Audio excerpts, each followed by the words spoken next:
Welcome back to the Foundry by Forge College. I'm super excited to have you here today. So in our previous explainer, designing full-stack Solana architecture, we mapped out our blueprint. We made the big decision to keep our on-chain programs strictly focused on enforcing the final rules. But, that leaves a pretty massive question. Who handles all the messy, real-world coordination? Well, today we're rolling up our sleeves and building the backend glue. We're going to construct the exact patterns you need to host, sequence, and guarantee your protocol interactions. Okay, let's dive right into this. Here's our agenda for today.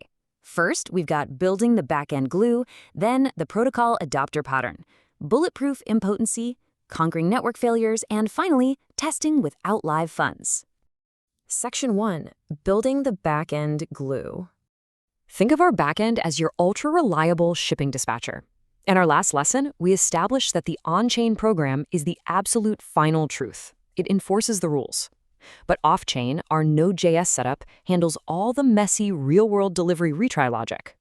By keeping orchestration and retries strictly off-chain, we keep our smart contracts clean, cheap, and secure. And our backend? It takes on the heavy lifting to ensure the message actually gets delivered.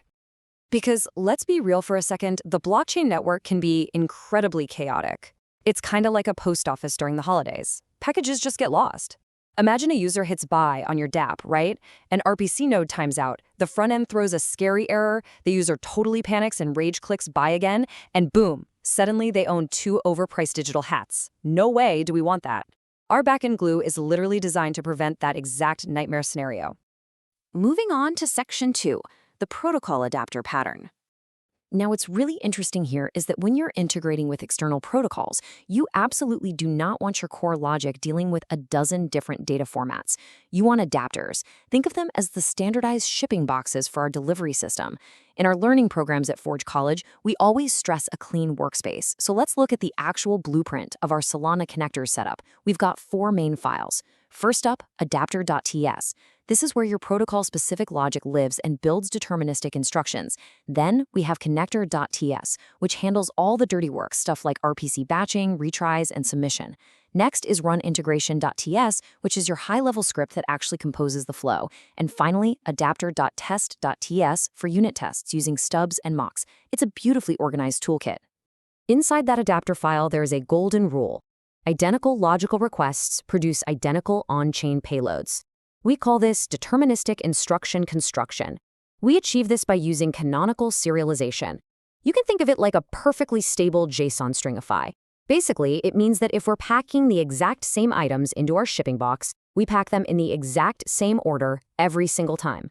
The payload bytes have to look absolutely identical, no exceptions. Section 3, bulletproof idempotency. Now, idempotency is our ultimate shield against accidental double execution. So what actually is an idempotency key? It's really just a unique tracking number. We pass this number right along with our transaction data. Think of it exactly like a tracking number on a real-world package. If the delivery driver shows up at your door but sees in their system that package tracking number 12345 has already been signed for, well, they aren't going to drop off a second one, right? Let's trace exactly how this flows through our integration script. It's a 5-step process. Step 1. The backend accepts an idempotency key from the front-end request. Step 2, we use our adapter to build those deterministic instructions we talked about, embedding the key right into the data. Step 3, we compose the transaction. Step 4, we submit it to the network with our retry logic. And step 5, which is absolutely crucial, we persist a mapping. We literally save that idempotency key right alongside the confirmed transaction signature in our local store. And here is where the magic really happens. Say a network timeout occurs, and the front end sends the exact same request again. Our script checks its local store, sees that tracking number, and realizes the mapping is already there. At this exact moment, it gracefully halts. It basically says, hey, I already delivered this, and returns the previous signature immediately. It does not resubmit a new transaction to the blockchain. Boom, double execution completely prevented. Section 4, conquering network failures. Knowing how to map keys is awesome, but real-world networks drop connections, they hit rate limits, they throw errors. It gets messy. To conquer this chaos, our connector relies on 3 guiding principles. 1, deterministic instruction construction, which we already covered. 2, treating RPC failures as transient. And 3, separating protocol logic from submission logic. Your adapters shouldn't have any clue how a transaction actually gets sent. They just build the payload.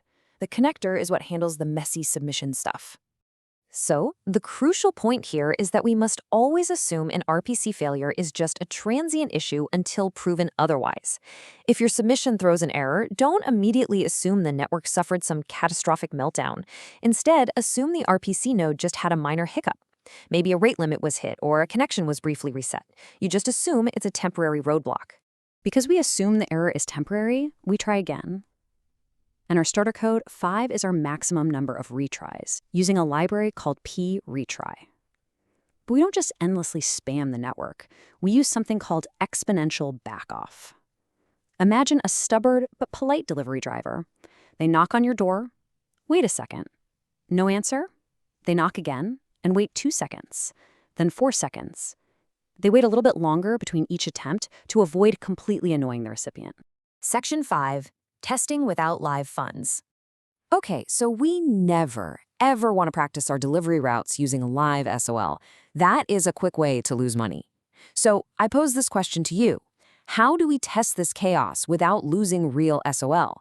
How do we purposefully trigger network timeouts or duplicate requests to make sure our code actually works, all while keeping our wallets safely tucked away? And this brilliantly illustrates the power of stubs and mocks. Inside our adapter test file, we use a testing tool called sign-in. We essentially build a fake door for our delivery driver to knock on. We program this mock connection to intentionally throw a transient failure the first 2 times we call it, just to simulate a rate limit. Then on the 3rd try, it succeeds. We also program it to throw a permanent error, like insufficient funds, to make sure our retry loop doesn't just spin endlessly trying to push an impossible transaction. By combining these adapters, idempotency keys, and mocked tests, you're creating an incredibly robust system. Your main takeaway here should be this. Your backend's glue must expose stable, predictable endpoints. It needs to accept a logical request and always return a canonical idempotency key. Why? Because the front-end UI we're going to build in the next module absolutely relies on this stability for its optimistic, lightning-fast updates. So I want to leave you with this provocative thought. What new possibilities unlock for your users when your backend perfectly masks the chaos of the blockchain? When the user experience feels exactly as seamless as Web 2, but carries all the power of Web 3. It's an absolute game changer. I highly encourage you to head over to forge.college to dive deeper into this subject and explore our other Web 3 related topics. Thank you so much for joining me on this explainer today. Remember, check your code, check your spelling, and check your architecture. Keep building, and I'll catch you in the next one.